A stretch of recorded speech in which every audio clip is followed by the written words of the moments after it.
تو میں کہتا ہوں اسلام ایک نہیں ہے، اسلام دو ہے۔ ایک علمی اسلام ہے قرآن اور حدیث کی صورت میں، دوسرا عملی اسلام ہے جو میرے اور آپ کے وجود سے صادر ہوتا ہے۔ وہ اتنا خوشبودار ہے لیکن میرا عمل اتنا ہی بدبودار ہے، وہ اتنا معطر ہے میں اتنا ہی متعفن ہوں، وہ اتنا خوبصورت ہے میں اتنا ہی بدصورت ہوں، وہ اتنا اعلیٰ و عرفہ ہے میں اتنا ہی گھٹیا اور کمتر اور پست ہوں۔ میرے عمل نے اسلام کی خوبصورت تصویر پر داغ لگا دیے، میرے جھوٹ نے۔ الحمدللہ نحمدہ ونستعینہ ونستغفرہ ونؤمن بہ ونتوکل علیہ ونعوذ باللہ من شرور انفسنا ومن سیئات اعمالنا من يهده الله فلا مضل له ومن يضلله فلا هادي له ونشهد أن لا إله إلا الله وحده لا شريك له ونشهد أن سيدنا وسندنا ونبينا ومولانا محمدا عبده ورسوله أرسله بالحق بشيرا ونذيرا وداعيا إلى الله بإذنه وسراجا منيرا أما بعد فأعوذ بالله من الشيطان الرجيم بسم الله الرحمن الرحيم إن الدين عند الله الإسلام قال النبي صلى الله تعالى عليه وآله وسلم بني الإسلام على 5: شهادة أن لا إله إلا الله وأن محمدا رسول الله وإقام الصلاة وإيتاء الزكاة والحج وصوم رمضان او كما قال النبي صلى الله تعالى عليه وآله وسلم صدق الله مولانا العظيم وصدق رسوله النبي الكريم ونحن على ذلك من الشاهدين والشاكرين والحمد لله رب العالمين اللهم صل وسلم دائما ابدا على حبيبك خير الخلق كلهم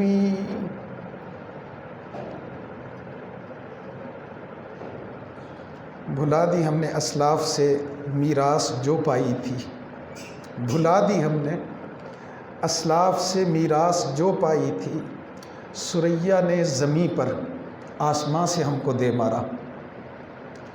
گزشتہ جمعہ مسجد اقصیٰ فلسطین اور قرب و جوار کے علاقوں کی مناسبت سے بعض باتیں آپ کے گوش گزار کی گئی تھیں، جن کا خلاصہ یہ ہے کہ مسجد اقصیٰ کا معاملہ خالصتاً دینی معاملہ ہے۔ مسجد اقصیٰ کا تذکرہ اللہ تبارک و تعالیٰ نے اپنی کتاب قرآن مجید میں مسجد کے طور پر فرمایا ہے۔ مسجد اقصیٰ وہ مقام ہے جہاں پیغمبر اقدس صلی اللہ تعالیٰ علیہ وآلہ وسلم نے انبیاء کی جماعت کی امامت فرمائی ہے۔ مسجد اقصیٰ وہ جگہ ہے جو عرب کا علاقہ ہے، عرب کا خطہ ہے، عرب کا گوشہ ہے، عرب کے معروضی حالات میں شامل ہے۔ یہ بھی عرض کیا گیا کہ فلسطین میں مسلمانوں کا مجادلہ، مباحثہ، مقاتلہ، لڑائی وہ نہ ہندوؤں کے ساتھ ہے، نہ سکھوں کے ساتھ ہے، نہ بدھوؤں کے ساتھ ہے، بلکہ خاص اس قوم کے ساتھ ہے جس کے ساتھ تعلق نبی کریم صلی اللہ تعالیٰ علیہ وآلہ وسلم پر نازل ہونے والی کتاب قرآن نے منع فرما دیا۔ یہ بات بھی عرض کی گئی کہ مسلمان متحد امت کا نام ہے، مجتمع امت کا نام ہے، ایک نبی، ایک کتاب، ایک اسلام، ایک اللہ، ایک دعویٰ، ایک نعرہ، اس کے باوجود کہیں دوسری جگہ پر تکلیف ہو تو ہم محسوس نہیں کرتے یہ اسلامی شعائر میں سے نہیں ہے۔ اور بے شمار مضامین، حاصل ان کا یہ تھا کہ فلسطین کے مسلمانوں کی تڑپ میں اور آپ شامل رہیں، ان کی مدد نصرت جو ہو سکے وہ کی جائے، ان کے لیے اللہ تبارک و تعالیٰ کی بارگاہ میں دعائیں بھی کی جائیں۔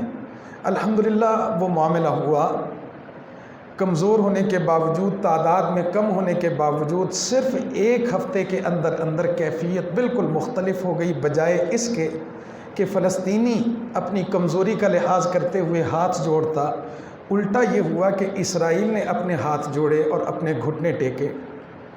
اور پرسوں کسی جگہ پہ بات ہو رہی تھی تو انہوں نے کہا کہ یہود موت سے بہت ڈرتے ہیں، ان کو مرنے کا خوف بہت زیادہ ہے۔ جب فلسطین کے انہی کمزور لوگوں نے کمزور قسم کے میزائل داغے اور اسرائیل کے چند ایک لوگ اس میں مارے گئے، تو یہ لوگ کہنے لگے شاید اب ہم تو تباہ ہو جائیں گے اور برباد ہو جائیں گے۔ قوتوں کا مالک ہونے کے باوجود، طاقتوں کے حامل ہونے کے باوجود، مال اور بین الاقوامی تعاون ہونے کے باوجود، کمزور سے مسلمانوں نے، ناتواں مسلمانوں نے، ایک چھوٹی سی جماعت نے ایک ہفتے کے اندر اندر اتنی بڑی طاقت کو گھٹنے ٹیکنے پہ مجبور کیا۔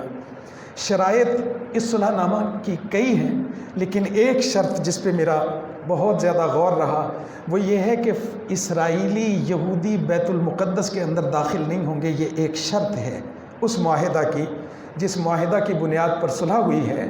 ایک شرط یہ ہے کہ یہودی اسرائیلی مسجد اقصیٰ کے اندر داخل نہیں ہوں گے، تو ہمارا تو معاملہ ہی مسجد اقصیٰ کا ہے۔ تو اللہ تبارک و تعالیٰ نے کرم کیا ہے۔ ایک بات تو یہ تھی۔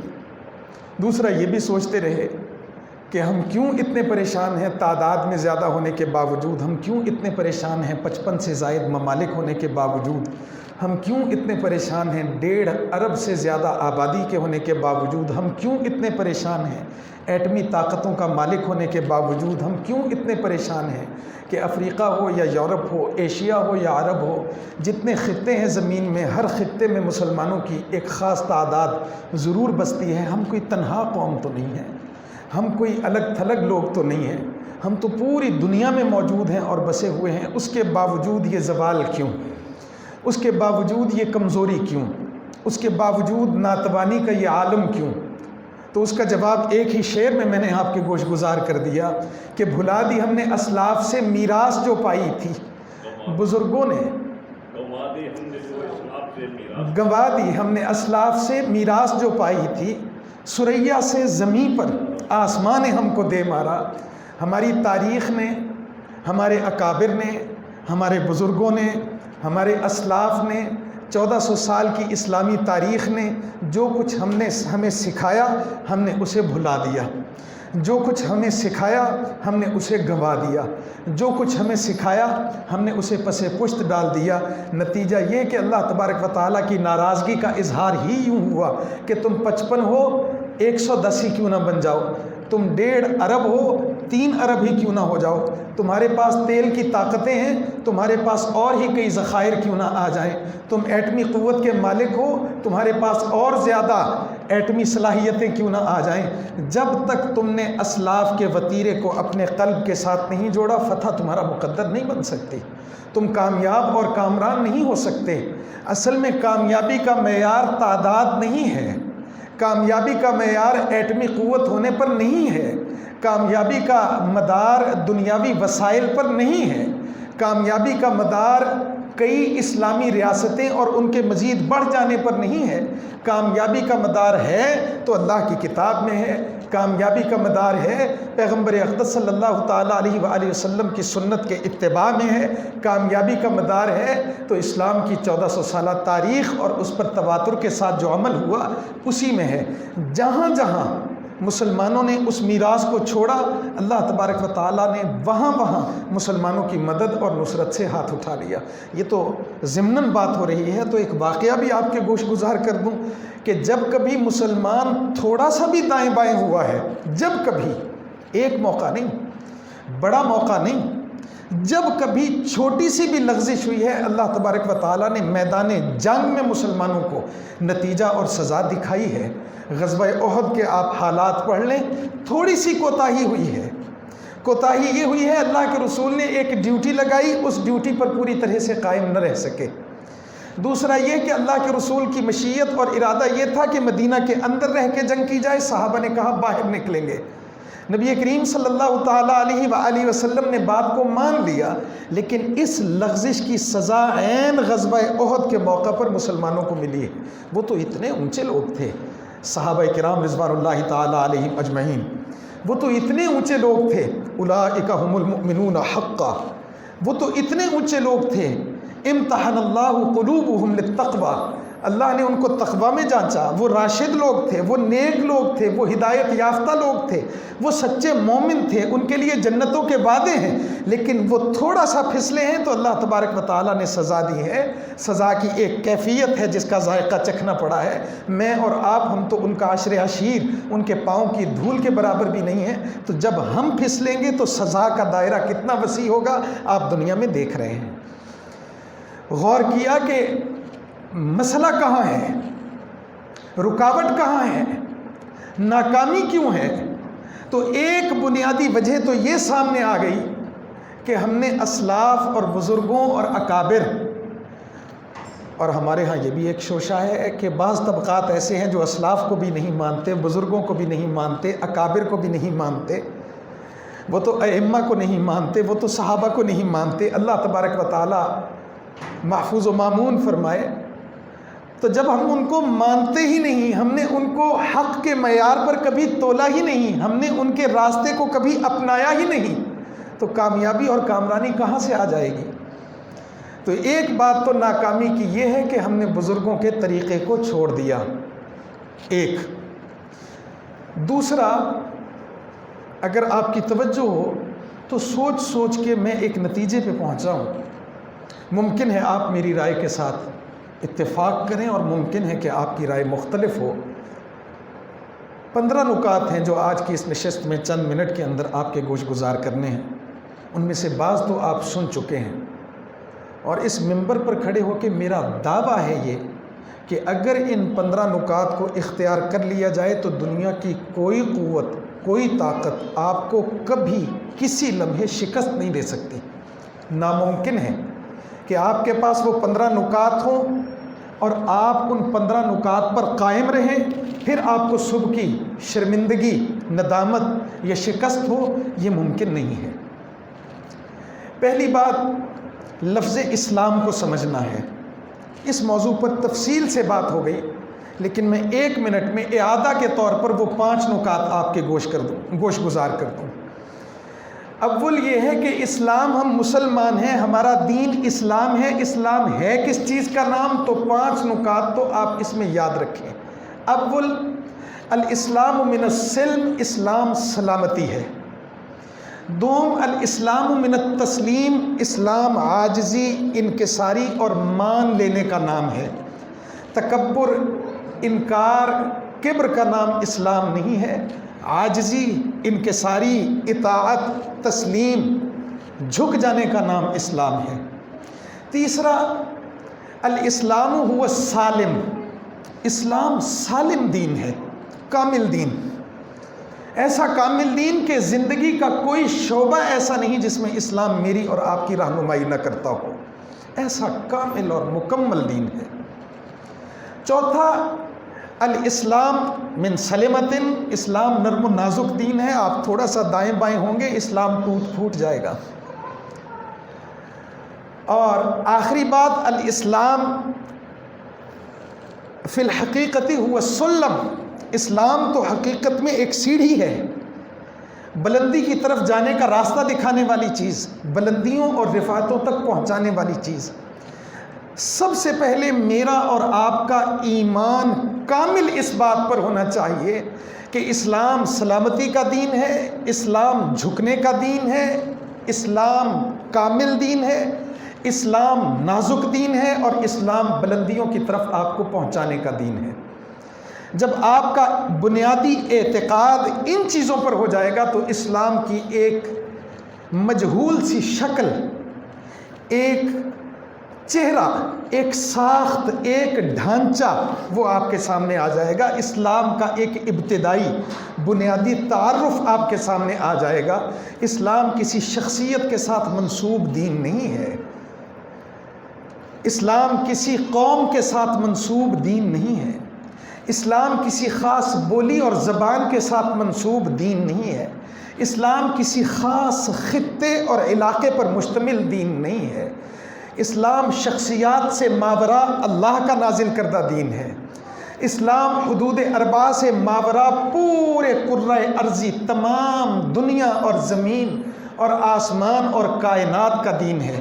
اسلام فرشتوں کا دین ہے، اسلام انسانوں کا دین ہے، اسلام جنات کا دین ہے۔ اسلام ان الدین عند اللہ الاسلام، اصل میں اللہ کے ہاں جس دین کا نام، جس چیز کا نام دین ہے وہ تو ہے ہی اسلام۔ ہمارے ہاں ایک خاکہ موجود رہنا چاہیے تاکہ ہم اشتراکیت سے ذرا پیچھے ہٹ جائیں، تاکہ ہم سرمایہ دارانہ نظام سے ذرا پیچھے ہٹ جائیں، تاکہ ہم سیکولرزم کی باتیں کرنا چھوڑ دیں، تاکہ ہم دنیا کے الحاد پسند لوگوں کے پیچھے جانا چھوڑ دیں۔ ہم ان کی ہاں میں ہاں ملانا اور ان کا اتباع کرنا اور ان کے دلائل و براہین، جھوٹے نام نہاد دلائل اور براہین مجالس میں بیان کرنا، ہم اس کو چھوڑ دیں۔ ہمارے پاس ایک ہی معیار ہو، اللہ کی کتاب ہو یا محمد عربی صلی اللہ تعالیٰ علیہ وآلہ وسلم کا فرمان ہو، اسلام۔ آپ بھول جائیں مارکسس کا نظریہ کیا ہے، آپ بھول جائیں ڈارون کی تھیوری کیا ہے، آپ بھول جائیں کہ گوتم بدھ کون تھا اور اس کی تاریخ کیا ہے، آپ اس بات سے قطع نظر ہو جائیں کہ رام کون تھا، آپ اس بات سے لا تعلق ہو جائیں کہ یہودیت کس بلا کا نام ہے، آپ اس بات سے پیچھے ہٹ جائیں کہ اشتراکیت کون سی بلا ہے اور کون سی فکر ہے اور کون سا تدبر ہے، آپ اس بات سے دور ہو جائیں کہ الحاد کا نظریہ رکھنے والوں کے بنیادی نکات کون۔ ہمارا ان سے کیا واسطہ، ہمارا ان کے ساتھ کیا تعلق، ہماری ان کے ساتھ کیا نسبت؟ میری نسبت تو اللہ کی کتاب کے ساتھ ہے۔ میں نے یہ نہیں دیکھنا کہ شیکسپیئر نے کیا کہا، میں نے یہ دیکھنا ہے کہ اللہ کی کتاب کیا کہتی ہے۔ میں نے اس بات پر توجہ نہیں کرنی کہ بڑے بڑے ان کے زعماء اور بڑے بڑے ان کے نام نہاد دانشور وہ کیا کہتے تھے۔ میری توجہ اسی پر ہونی چاہیے کہ اللہ کی کتاب کیا کہتی ہے اور محمد عربی صلی اللہ تعالیٰ علیہ وآلہ وسلم کا فرمان کیا کہتا ہے۔ میرے لیے یہ چیزیں قصیدے ہیں، میرے لیے یہ چیزیں تحریرات ہیں، میرے لیے یہ چیزیں عام لوگوں کی ذہنی فکر اور ذہنی رسائی کی ایک محدود کیفیت کا نام ہے۔ میرے نزدیک اگر وسیع تر مفہوم ہے تو اللہ کی کتاب کا ہے اور محمد عربی صلی اللہ تعالیٰ علیہ وآلہ وسلم کا فرمان کا ہے۔ ایک بنیادی بات تو میں آپ کے گوش گزار یہ کرنا چاہتا ہوں، ہمارا کیا تعلق ہے ان لوگوں کے ساتھ جو ماڈریشن کی بات کرتے ہیں، روشن خیالی کی بات کرتے ہیں، تجدید دین کی بات کرتے ہیں، تجدد کے نام سے نئی نئی جماعتیں تشکیل دیتے ہیں، غیر مسلموں کے فلسفے کو اسلامی ممالک میں نافذ کرنے کی کوشش کرتے ہیں۔ ہمارا ان کے ساتھ کیا واسطہ؟ 3 حرف ہیں ان پر ہماری طرف سے، ہماری تو کھلی طلاق ہے ان کے لیے، ہمارا ان کے ساتھ کوئی واسطہ نہیں، کوئی ناطہ نہیں، کوئی تعلق نہیں۔ میرے لیے قرآن ہے، میرے لیے محمد عربی صلی اللہ تعالیٰ علیہ وآلہ وسلم کا فرمان ہے۔ اسی فرمان اور اسی قرآن کی بنیاد پر میرے پاس اسلام سلامتی کا دین ہے، میرے پاس اسلام تسلیم و رضا کا دین ہے، میرے پاس اسلام کامل مکمل اکمل دین ہے، سالم دین ہے۔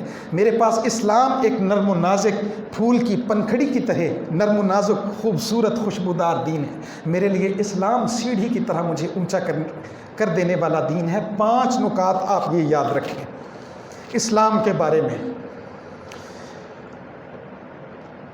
دہشت گردی کا دین بالکل نہیں ہے اسلام، رہبانیت کا دین بالکل نہیں ہے اسلام، پہاڑوں پر اور جنگلوں میں اور بیابانوں میں زندگی گزارنے کا دین بالکل نہیں ہے اسلام۔ اسلام تو بہترین اور کامل اور اکمل اور مکمل دین ہے۔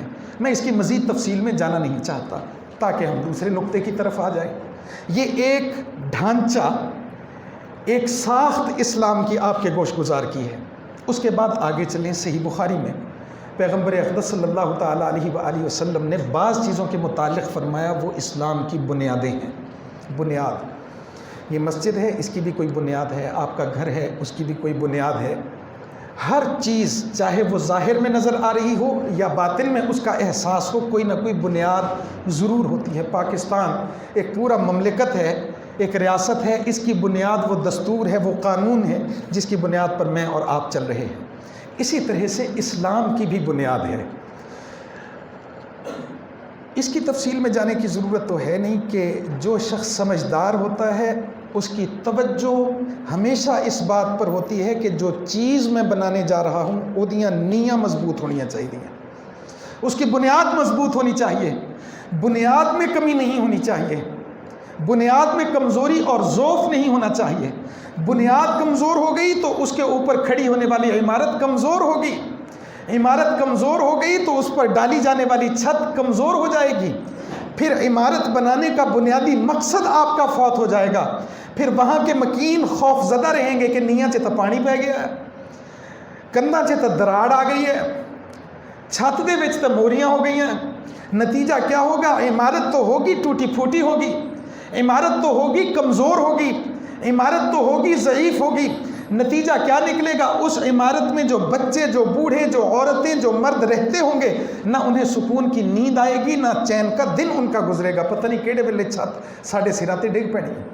تو سمجھدار شخص، زیرک شخص، عقل مند شخص، وہ جب بھی کوئی چیز تعمیر کرے گا، جب بھی کوئی چیز بنائے گا، وہ ہمیشہ اس بات کا خیال کرے گا کہ بنیادیں مضبوط ہونی چاہیے۔ تو اگر ایک عام سمجھدار شخص یہ جانتا ہے کہ بنیاد مضبوط ہونی چاہیے، تو کیا اس کائنات کے رسول اور نبی محمد عربی صلی اللہ تعالیٰ علیہ وآلہ وسلم کو اس بات کا ادراک نہیں تھا کہ بنیادیں اس اسلام کی مضبوط ہونی چاہیے؟ تو 5 معانی میں نے اسلام کے گوش گزار کیے، اب 5 بنیادیں اسلام کی سن لیں۔ ان 5 چیزوں کے بغیر اسلام کی بنیاد مضبوط نہیں ہو سکتی، اسلام کی عمارت قائم نہیں ہو سکتی، ستون قائم نہیں رہ سکتے، چھت مضبوط نہیں ہو سکتی۔ یہ 5 بنیادیں ہیں اسلام کی۔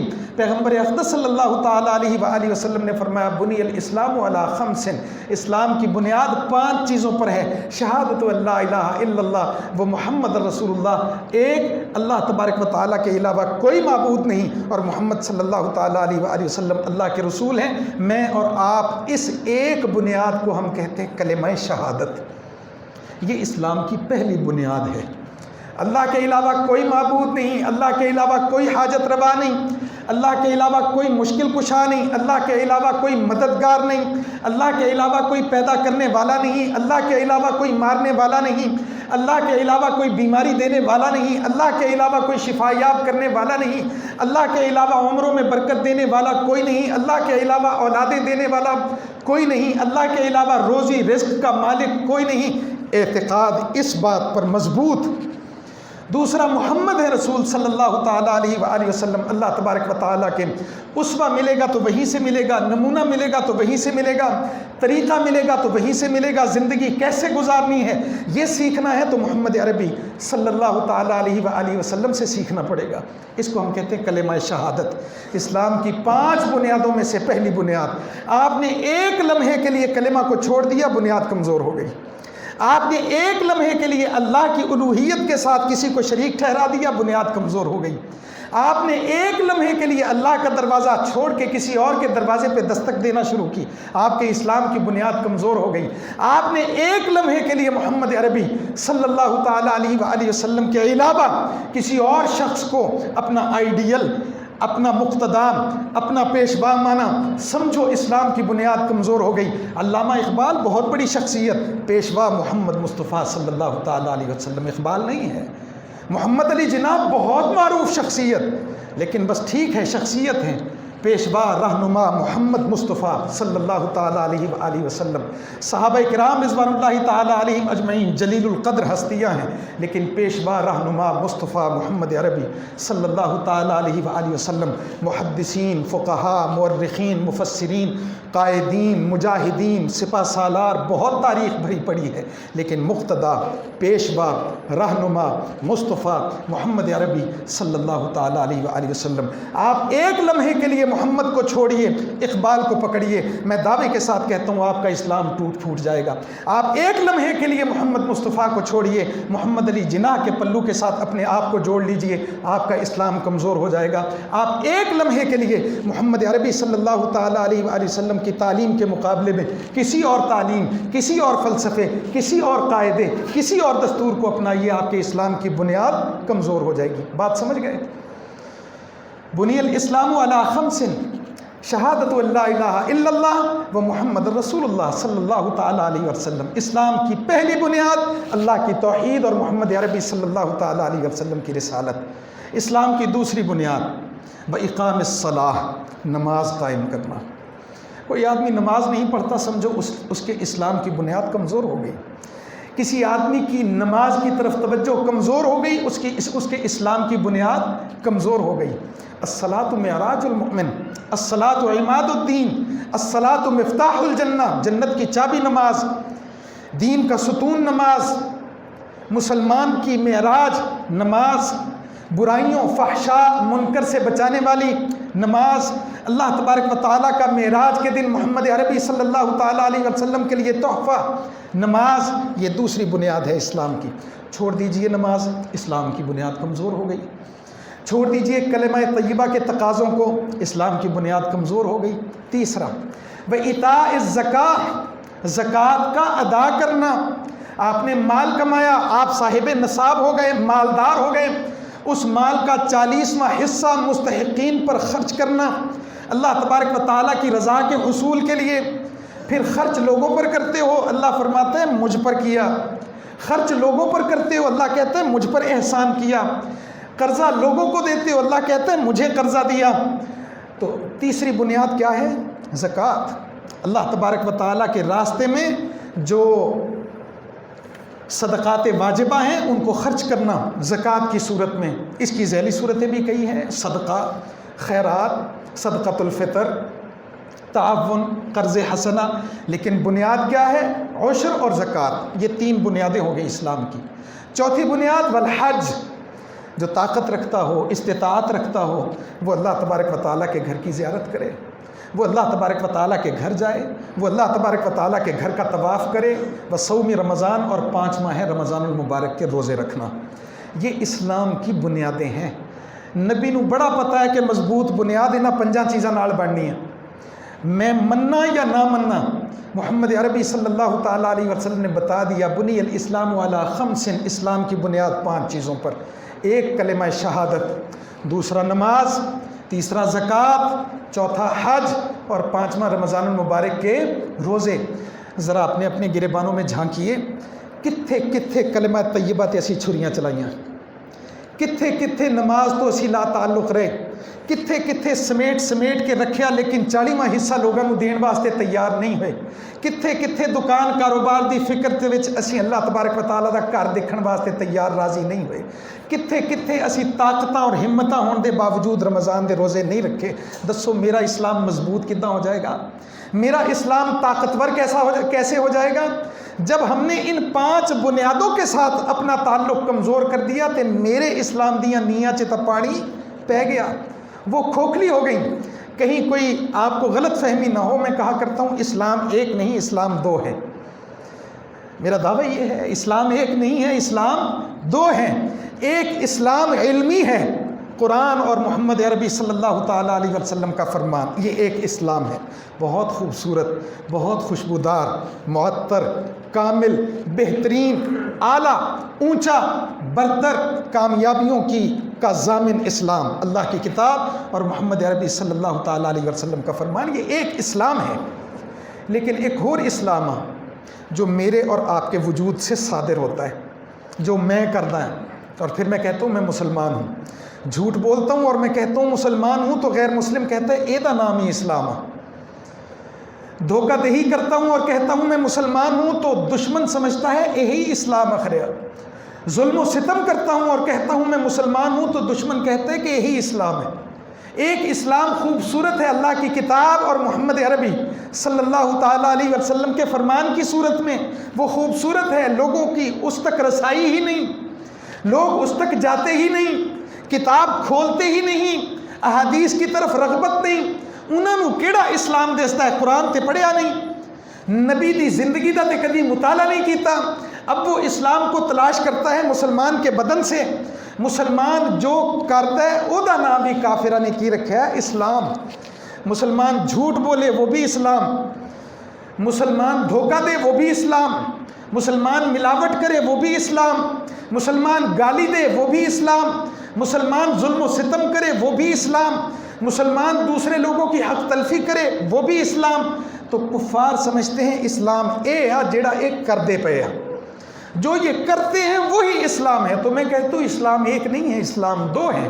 ایک علمی اسلام ہے قرآن اور حدیث کی صورت میں، دوسرا عملی اسلام ہے جو میرے اور آپ کے وجود سے صادر ہوتا ہے۔ وہ اتنا خوشبودار ہے لیکن میرا عمل اتنا ہی بدبودار ہے، وہ اتنا معطر ہے میں اتنا ہی متعفن ہوں، وہ اتنا خوبصورت ہے میں اتنا ہی بدصورت ہوں، وہ اتنا اعلیٰ و عرفہ ہے میں اتنا ہی گھٹیا اور کمتر اور پست ہوں۔ میرے عمل نے اسلام کی خوبصورت تصویر پر داغ لگا دیے، میرے جھوٹ نے، میرے دھوکے نے، میرے ظلم نے، اسلام سے منہ پھیر لینے نے، میرے اوپر تو جو داغ لگے سو لگے، اسلام کے چہرے خوشنما چہرے پر بھی داغ لگائے۔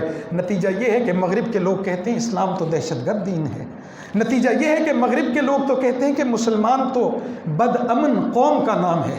میرے اس عمل کا نتیجہ یہ نکلا کہ گالیاں اسلام کو دی جاتی ہیں، میرے اس عمل کا نتیجہ یہ نکلا کہ قرآن کے ساتھ لوگ اپنا تعلق توڑ بیٹھے، میرے اس عمل کا نتیجہ یہ نکلا کہ انگلیاں اٹھنے لگی محمد عربی صلی اللہ تعالیٰ علیہ وآلہ وسلم کے فرمان پر۔ یہ 5 بنیادیں ہیں اسلام کی، 5 ناموں کے ساتھ تعارف کروایا، اگر اختیار کر لیں 5 بنیادوں کا تعارف کروا دیا، کلمہ، نماز، زکوٰۃ، حج، روزہ۔ اب آئیں، عمارت بن گئی، کسی شخص نے اسلام کا خاکہ بھی پہچان لیا، ڈھانچہ بھی پہچان لیا، اسلام کی سلامتی کو پہچان گیا، اسلام کے تسلیم کو پہچان گیا، اسلام کے کمال کو پہچان گیا، اسلام کی نزاکت کو پہچان گیا، اسلام کی رفعت اور بلندی کو پہچان گیا۔ اگلا، اسلام کے کلمہ کو پہچان گیا، اسلام کی نماز کو پہچان گیا، اسلام کی زکوٰۃ کو پہچان گیا، اسلام کے حج کو پہچان گیا، اسلام کے رمضان کے روزوں کو پہچان گیا۔ 10 نکات ہو گئے۔ اس کے بعد اس بنیاد، مضبوط بنیاد پر عمارت کھڑی ہوگی۔ اس عمارت میں کمرے بنیں گے، اس عمارت میں باورچی خانہ بنے گا، اس عمارت میں دیواریں قائم ہوں گی، اس عمارت میں بعض ستون ہوں گے، اس عمارت کا ایک صحن ہوگا، اس عمارت میں کچھ پھول اور پتیاں ہوں گی۔ اب اسلام کی اس عمارت کا اظہار ہونا ہے، میرے پاس اس کے لیے بھی 5 چیزیں ہیں آپ کو بتانے کے لیے۔ اسلام کے اظہار کی بنیاد نمبر 1، اس کا نام ہے مسجد۔ کلمہ کا اظہار کہاں سے ہوگا؟ مسجد۔ نماز کا اظہار کہاں سے ہوگا؟ مسجد۔ زکوٰۃ کا اظہار کہاں سے ہوگا؟ مسجد۔ اسلام کی بنیاد اول، دفتر اول، عمارت کا بنیادی کمرہ وہ مسجد ہے۔ مکہ مکرمہ میں پیغمبر اقدس صلی اللہ تعالیٰ علیہ وآلہ وسلم کو بیت اللہ جانے سے روک دیا گیا تو ابو بکر صدیق رضی اللہ تعالیٰ عنہ نے اپنے ہی گھر کے صحن میں مسجد بنا لی۔ ابو بکر کو معلوم ہے مسجد تو بغیر مسلمان نہ گزارا نہیں، مسجد کے بغیر میرے گھر کی عمارت، میرے اسلام کی عمارت نہیں بن سکتی۔ تو انہوں نے کیا کیا؟ بنا مسجداً بفناء دارہ، اپنے گھر کے صحن میں مسجد بنا لی۔ وکان ابا بکر رجل بکاء، ابو بکر تو ایسے آدمی تھے جو چھوٹی چھوٹی بات پر ان کی آنکھوں سے آنسو جاری ہو جایا کرتے تھے۔ فلیصلی فیہ ویقرأ القرآن، مسجد میں کیا کرتے تھے؟ اپنے گھر میں نماز پڑھتے تھے اور قرآن مجید کی تلاوت کرتے تھے۔ رجل بکاء، بہت زیادہ روتے تھے۔ کان رجل رقیق القلب، رقیقاً، بہت رقیق القلب تھے۔ تو پہلی مسجد اسلامی تاریخ میں ابو بکر، پتہ ہے نا مسجد کے بغیر اسلام کا سٹرکچر، اسلام کی عمارت، اسلام کا ڈھانچہ، اس میں خوبصورتی نہیں آ سکتی۔ نبی کریم صلی اللہ تعالیٰ علیہ وآلہ وسلم مکہ مکرمہ سے نکلے، ہجرت کا سفر ہے، مدینہ منورہ پہنچنا ہے۔ مدینہ منورہ سے کچھ پہلے قباء کی بستی آ گئی، انصاریوں کے بعض گھر ہیں۔ نبی کریم صلی اللہ تعالیٰ علیہ وسلم نے وہاں کلثوم بن ہدم سے کہا کہ بتاؤ اپنی زمین کا کچھ ٹکڑا دیتے ہو، میں چاہتا ہوں یہاں مسجد بناؤں۔ چلے مکے ہوا، جانا مدینہ ہے، حجے پہنچے نہیں، لیکن توجہ کس بات پر ہے کہ یہاں مسجد بن جائے۔ اس مسجد کا نام مسجد قباء ہے۔ آج بھی میں اور آپ اس کو جانتے پہچانتے ہیں۔ نبی کو معلوم ہے مسجد کے بغیر اسلام کا نقشہ کامل نہیں ہو سکتا۔ پہلی ہجری ربیع الاول کا مہینہ 1 تاریخ سے لے کے 11 تاریخ تک 11 دنوں میں مسجد قباء مکمل۔ پھر مدینہ منورہ کی طرف مسافر ہوئے محمد عربی صلی اللہ تعالیٰ علیہ وآلہ وسلم، ابو ایوب انصاری کے گھر میں قیام کیا۔ 1 ہفتے کے بعد 18 ربیع الاول یکم ہجری پہلی ہجری نبی کریم صلی اللہ تعالیٰ علیہ وسلم نے مسجد نبوی کی بنیاد رکھ دی۔ ابو بکر نے مکہ میں مسجد کی بنیاد، نبی نے قباء میں مسجد کی بنیاد، مدینہ پہنچے وہاں مسجد کی بنیاد۔ عائشہ صدیقہ رضی اللہ تعالیٰ عنہا سے روایت ہے کہ نبی کریم صلی اللہ تعالیٰ علیہ وسلم آنے جانے والے لوگوں سے کہا کرتے تھے اپنے محلوں میں مساجد بناؤ، اپنی گلیوں میں مساجد بناؤ۔ نبی کریم امرنا رسول اللہ صلی اللہ تعالیٰ علیہ وسلم، اللہ کے رسول حکم دیا کرتے تھے جتھے جاؤ سب تو پہلا کام یہ ہے کرو کہ اتھے مسجد بناؤ، مساجد بنائیں۔ مسجد اسلام کی عمارت کا دفتر اول، مسجد اسلام کی عمارت کا سب سے بہترین کمرہ، سب سے خوبصورت۔ دوسرا، اسی عمارت کا دفتر، اسی عمارت کا کمرہ، اس کو میں نام دے دیتا ہوں مدرسہ جہاں تدریس ہو۔ یہ مدرسہ کیسے بنایا پیغمبر اقدس صلی اللہ تعالیٰ علیہ وسلم نے؟ ارقم بن ابی الارقم، آپ نے نام سنا ہوگا، وہیں سے دار ارقم ہے، یہ کوہ صفا پر ہے۔ اور میں پڑھ رہا تھا کسی جگہ پر مستدرک امام حاکم نے ایک تحریر ارقم بن ابی الارقم کی، جب وہ بالکل مرنے کے قریب تھے، یہ حضرت امیر معاویہ رضی اللہ تعالیٰ عنہ کا زمانہ ہے، بالکل آخری لمحات تھے ان کی زندگی کے، تو انہوں نے اپنی اولاد کو اور 2 گواہوں کو بلایا اور عربی زبان میں ایک عبارت لکھوائی اور کہا کہ وہ علاقہ، وہ خطہ، وہ حویلی جسے دار ارقم کہا گیا، جسے دار الاسلام کہا گیا، جہاں 6 سال پیغمبر اقدس صلی اللہ تعالیٰ علیہ وسلم نے قرآن لوگوں کو پڑھایا، میں اس حویلی کا مالک اس حویلی کو اسلام کے مدارس کے لیے وقف کرتا ہوں۔ آج کے بعد میری اولاد اور میری نسل کا اس پہ کوئی حق نہیں ہوگا، یہ ہوگی تو صرف اسلام کی تبلیغ کے لیے ہوگی، یہ حویلی ہوگی تو یہاں مدرسہ قائم ہوگا۔ اور آج 1450 سال گزرنے کے بعد بھی کوہ صفا پر ارقم بن ابی الارقم کی وہ جگہ اسلامی مکتب، اسلامی مدرسہ کی صورت میں قائم ہے۔ مکہ مکرمہ میں نبی نے مدرسہ کی بنیاد رکھی۔ مکہ مکرمہ میں شیب ابی طالب میں محصور ہوئے تو اس وقت وہاں بھی لوگوں کے ساتھ کیا کیا کرتے تھے؟ الاستیعاب میں ہے، پیغمبر اقدس صلی اللہ تعالیٰ علیہ وسلم وہاں بھی قرآن مجید کی تعلیم دیا کرتے تھے۔ آپ نے صہیب رومی کا نام سنا ہوگا، حضرت صہیب رومی، صہیب بن سنان رومی رضی اللہ تعالیٰ عنہ، مسلمان نہیں ہوئے تھے۔ آپ نے نام سنا ہوگا عمار بن یاسر کا رضی اللہ تعالیٰ عنہ، یہ بھی مسلمان نہیں ہوئے تھے اس وقت تک۔ تو دونوں رات کی تاریکیوں میں لوگوں سے چھپتے چھپاتے ارقم بن ابی الارقم کے گھر کی دیوار کے باہر کان لگا کے کھڑے تھے، ایک دوسرے کو دیکھ لیا، پہچانا، پوچھا تو کتھے؟ انہیں کیا تو کتھے؟ دونوں نے کیا کیسی تو محمد دی گل سننا ہے۔ پھر دونوں اندر چلے گئے اور محمد عربی صلی اللہ تعالیٰ علیہ وسلم سے قرآن سیکھا اور اسلام قبول کر لیا۔ یہ وہ گل پاشیاں ہیں جو مدارس کی نسبت سے سربلند ہوتی ہیں اور پھیلتی ہیں اور پھوٹتی ہیں۔ مدرسہ اسلام کی بلندی کی عمارت کا دوسرا دفتر ہے، اسے پسے پشت نہ ڈالیے۔ اس کی بنیاد اللہ کے رسول محمد عربی صلی اللہ تعالیٰ علیہ وسلم نے رکھی ہے۔ اس مدرسہ کی بنیاد ابو بکر صدیق نے رکھی ہے۔ اس مدرسہ کی بنیاد شیب ابی طالب میں رکھی گئی ہے۔ اس مدرسہ کی بنیاد مصعب بن عمیر نے مدینہ منورہ میں رکھی ہے۔ اس مدرسہ کی بنیاد ابی ابن کعب رضی اللہ تعالیٰ عنہ نے مدینہ منورہ میں رکھی ہے۔ اسی مدرسہ کی بنیاد مکہ مکرمہ میں عبداللہ ابن عباس نے رکھی ہے۔ اسی مدرسہ کی بنیاد عبداللہ ابن مسعود نے کوفہ میں رکھی ہے۔ اسی مدرسہ کی بنیاد حضرت انس بن مالک رضی اللہ تعالیٰ عنہ نے بصرہ میں رکھی ہے۔ قدم قدم پر مکاتب قائم ہوئے، قدم قدم پر مدارس قائم ہوئے۔ اصحاب صفہ کیا آپ ان کو بھول جائیں گے؟ آج مدارس کا انکار کرنے والا، مدارس کی تعمیر سے روکنے والا، مدارس کی اہمیت سے نابلد شخص، میں اس سے سوال پوچھتا ہوں، پھر بتاؤ ارقم بن ابی الارقم کے گھر کو کہاں لے کے جائیں؟ شیب ابی طالب کے مدرسہ کو کہاں لے کے جائیں؟ مصعب بن عمیر کے مدرسہ کو کہاں لے کے جائیں؟ صفہ کے صحابہ اور نبی کی تدریس کو کہاں لے کے جائیں؟ مدرسہ اسلامی عمارت کا دوسرا مرکز اور دفتر ہے۔ مدرسہ کے بغیر بھی اسلامی عمارت مکمل نہیں ہوتی۔ اب میں سمجھاؤں آپ کو ایک نقطے میں، آپ سمجھ جائیں، اللہ کرے جو کچھ اسی مسجد چے کر دیاں مدرسہ او دیاں حکمتاں دسدا ہے، نماز مسجد میں پڑھتے ہیں، مدرسہ بتائے گا کہ نماز کیوں، کیسے، فوائد، طریقہ، دستور، ضابطہ، وضو، غسل، فقہ، یہ ساری چیز مدرسہ سکھائے گا۔ مسجد میں آپ جو کام کرتے ہیں وہ سکھاتا کون سی جگہ ہے؟ مدرسہ۔ ہم نے مسجد کو کمزور کیا مسلک کی بنیاد پر، ہم نے مدرسہ کو کمزور کیا مسلک کی بنیاد پر۔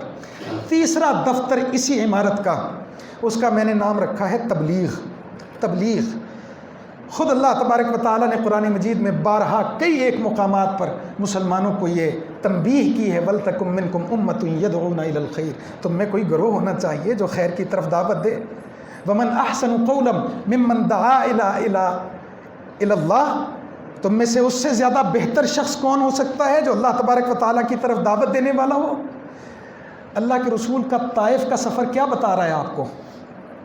کرو نکلو، اللہ دی کتاب چکو، سنتاں چکو، طریقہ چکو، دستور چکو، لوکاں دے گھراں چ جاؤ، بوہا کھڑکاؤ، دسو اے دین ہے، چاہے وہ پتھر برسائیں، چاہے وہ گلے میں بٹا ڈالیں، چاہے وہ زخمی کر دیں۔ محمد عربی صلی اللہ تعالیٰ علیہ وسلم طائف گئے، تبلیغ کا دفتر ہمیں یہیں سے معلوم ہو گیا۔ پیغمبر اقدس صلی اللہ تعالیٰ علیہ وآلہ وسلم نے بیر معونہ کی طرف، وہاں پر ایک شخص کے اصرار پر 70 صحابہ کو بھیجا کہ جاؤ جا کے قرآن مجید سکھا کے آؤ، تبلیغ کر کے آؤ۔ وہ شہید ہو گئے۔ نبی کریم صلی اللہ تعالیٰ علیہ وسلم نے ہجرت سے پہلے حضرت مصعب بن عمیر کو مدینہ منورہ بھیجا، جاؤ قرآن سکھا کے آؤ، تبلیغ کر کے آؤ، لوگوں کے گھروں میں دستک دو، پکارو، بلاؤ۔ کوہ صفا پر کھڑے ہو کے نبی کریم صلی اللہ تعالیٰ علیہ وسلم نے اپنے تمام رشتہ داروں کو تبلیغ کی ہے۔ آپ تبلیغ کا انکار نہیں کر سکتے، آپ تبلیغی جماعتوں کا انکار نہیں کر سکتے۔ میرا مسلک کے ساتھ تو کوئی واسطہ نہیں ہے، چاہے وہ سفید پگڑی میں آئے، چاہے وہ سیاہ پگڑی میں آئے، چاہے وہ سبز پگڑی میں آئے، چاہے وہ سر پہ ٹوپی رکھ کے آئے، کوئی بھی آئے اللہ کی طرف دعوت دے۔ نبی کریم صلی اللہ تعالیٰ علیہ وآلہ وسلم نے فرمایا نظر اللہ امرأن، اللہ تبارک و تعالیٰ اس شخص کے چہرے کو خوش و خرم اور شاداب رکھے جو مجھ سے کوئی بات سنے، پھر اسے یاد رکھے، پھر اسے محفوظ کرے، پھر اگلے مسلمان تک پہنچا دے، اللہ تبارک و تعالیٰ اسے سرسبز و شاداب رکھے۔ اس چیز کا نام ہے تبلیغ، اس چیز کا نام ہے اللہ کا پیغام لوگوں تک پہنچانا۔ یہ تیسرا دفتر ہے اسلام کی عمارت کا۔ چوتھا دفتر میرا اور آپ کا گھر، وہ 4 دیواری 5 مرلے کی 10 مرلے کی جہاں میں اور آپ رہتے ہیں۔ آپ نے نام سنا ہوگا فاطمہ بنت الخطاب کا، جو بہن ہے حضرت عمر بن الخطاب رضی اللہ تعالیٰ عنہ کی۔ عمر نے تلوار سونتی ہوئی ہے، آج نہیں چھوڑوں گا محمد صلی اللہ تعالیٰ علیہ وسلم کو۔ کسی نے سنیہا دیتا گھر جا کے اپنی بہن دی تک خبر لینا، تو گھر میں کیا ہو رہا تھا جی؟ قرآن مجید کی تلاوت ہو رہی تھی۔ کون کروا رہا تھا؟ خبیب بن الارت کروا رہے تھے۔ کتنے لوگ جمع تھے؟ ایک روایت میں ہے کہ میاں بیوی دونوں پڑھ رہے تھے، اور دوسری روایت میں ہے کہ لوگوں کی ایک جماعت 8-10 لوگ وہاں موجود تھے جو قرآن مجید سیکھ رہے تھے۔ فاطمہ بنت خطاب کو اس بات کا پتہ تھا کہ مسجد کے بعد مدرسہ، مدرسہ کے بعد تبلیغ، تبلیغ کے بعد اپنے گھر میں قرآن مجید کی تلاوت اور پڑھنا اور پڑھانا۔ یہ 4 دفاتر ہو گئے اسلام کی عمارت کے۔ اور 5واں اور آخری دفتر میری نگاہ میں، اس کا نام آپ رکھ لیں جہاد۔ جیڑا بندہ مسیت نہ بناؤن دے او دے خلاف جہاد، جیڑا بندہ مدرسہ نہ بنان دے او دے خلاف جہاد، جیڑا بندہ تبلیغ نہ کرن دے او دے خلاف جہاد، جیڑا بندہ گھر چ قرآن نہ پڑھن دے او دے نال مقابلہ او دے خلاف جہاد۔ یہ 5واں عنصر جہاد کا ہے۔ 5 نام اسلام کے، 5 بنیادیں اسلام کی، اور 5 دفتر اسلامی عمارت کے۔ میرا یہ دعویٰ ہے کہ اگر ہم ان 15 چیزوں پر آج سے عمل کرنا شروع کر دیں، سانو کسی اور طاقت دی لوڑ ہی نہیں۔ اللہ تبارک و تعالیٰ دے فرشتے ساری مدد واسطے آسمانہ تو زمین تے اترن گے اگر ہم نے ان 15 چیزوں کو اختیار کر لیا۔ تو آپ سمجھ گئے ہیں اس بات کو۔ اول، اسلام کس چیز کا دین ہے؟ سلامتی۔ دوسرا، اسلام کس چیز کا دین ہے؟ جھکنے کا۔ تیسرا، اسلام کس چیز کا دین ہے؟ مکمل، کامل، اکمل۔ چوتھا، اسلام کس چیز کا دین ہے؟ نزاکت کا دین ہے۔ 5واں، اسلام کس چیز کا دین ہے؟ آپ کو بلندیوں کی طرف لے جانے والا۔ 5 بنیادیں: کلمہ شہادت، بنیاد نمبر 2 نماز، بنیاد نمبر 3 زکوٰۃ، بنیاد نمبر 4 حج، بنیاد نمبر 5 رمضان کے روزے۔ عمارت نمبر 1، دفتر نمبر 1، کمرہ نمبر 1 مسجد، کمرہ نمبر 2 مدرسہ، کمرہ نمبر 3 تبلیغ، کمرہ نمبر 4 گھر، اور کمرہ نمبر 5 جہاد۔ آپ ان 15 چیزوں پر عمل کر لیں، دنیا جہان کی کوئی طاقت آپ کو شکست نہیں دے سکتی۔ تو وہی میں آخر میں ایک بات کہنا چاہتا ہوں، ہم نے بھی ایک سلسلہ شروع کیا ہے، یہاں بھی الحمدللہ آغاز ہو گیا ہے، رکاوٹیں تو آتی ہیں۔ ایک شعر مجھے دوبارہ یاد آ رہا ہے کہ لوگ تو کہتے ہیں پھنس جائیں گا، قرضہ ہو جائے گا، لوگ تو کہتے ہیں رک جاؤ گے، فائدہ کوئی نہیں، لوگوں نے توجہ نہیں کرنی، خواہ اختلاف ہوگا، لوگ تو روکتے ہیں، لوگ تو منع کرتے ہیں، حکومتوں نے الگ پابندیاں لگائی ہوئی ہیں، آپ رجسٹرڈ نہیں کروا سکتے مسجد کو، آپ رجسٹرڈ نہیں کروا سکتے مدرسہ کو، 5 لاکھ روپیہ لاؤ، جیڑا مرضی انگریزی زبان دا کالج ہون جاؤ، اتھوں فیصلہ بادوں مور لگ جانی ہے کہ ٹھیک ہے بنا چلا۔ آپ 50 لاکھ کا مدرسہ بنائیں اور کہیں کہ قرآن اور حدیث پڑھانا ہے، وہ کہے گا اوپر چلا جاؤ، کہے گا تو اوپر چلا جا، آخر کار آپ اسلام آباد سے بھی ناکام واپس آئیں گے۔ یہ نہیں بناؤ دینا، یہ نہیں بنانے دینا نہ مسجد۔ بات لمبی ہو رہی ہے، میں جانا نہیں چاہتا۔ آپ جڑا والا روڈ پہ جائیں، آپ ستیانہ روڈ پہ جائیں، آپ سمندری روڈ، آپ کسی بھی روڈ پہ جائیں، ہر 15-20 منٹ تو بعد تھانوں ایک کالج نظر آ جائے گا، سکول نظر آ جائے گا، ہر 15-20 منٹ بعد ایک کالج، پھر دوسرا، پھر تیسرا، پھر چوتھا۔ اور بعض علاقے تو ایسے ہیں کہ وہ کہندے ہی ایسے ہیں کہ کالج ہی کالج ہے، اس کو نام ہی کالج روڈ دے دیا ہے اس کا۔ لیکن جب آپ مدرسہ بنانے کے لیے جاتے ہیں تو تحقیق ہوتی ہے کہ اتنے پہلے کوئی ہے گا کہ نہیں، اگر کوئی ہے گا پھر کہتے نہیں تینوں نہیں بناؤ دینا۔ اس کا کیا مطلب ہے؟ کالج بنیں گے، پیٹرول پمپ لگ سکتا ہے، اور بہت کچھ ہو سکتا ہے، سیاسی جماعتوں کے دفاتر بن سکتے ہیں، جے نہیں بن سکتی تے مسجد نہیں بن سکتی، نہیں بن سکتا تے مدرسہ نہیں بن سکتا، نہیں کرن دینی تے تبلیغ نہیں کرن دینی۔ اودا جدہ مرضی جلسے جلوس کرو، تبلیغی جماعت کسی مسجد سے چلی جائے تے کرونا آ گیا، کرونا آ گیا، کرونا آ گیا۔ تو یہ رکاوٹ ڈالنے کے مختلف طریقے ہیں۔ ہم نے نہ اسلام کو پہچانا، نہ بنیاد کو پہچانا، نہ عمارت کو پہچانا، نتیجہ یہی ہے جو آپ فلسطین میں دیکھتے ہیں، نتیجہ وہی ہے جو آپ کشمیر میں دیکھتے ہیں، نتیجہ وہی ہے جو آپ اپنے گلی محلوں میں دیکھتے ہیں۔ اللہ مجھے ان چیزوں کو اور باتوں کو سمجھنے کی توفیق عطا فرمائے، مساجد کو آباد کرنے کی توفیق عطا فرمائے، مدارس کو آباد کرنے کی توفیق عطا فرمائے۔ وآخر دعوانا ان الحمد للہ رب العالمین۔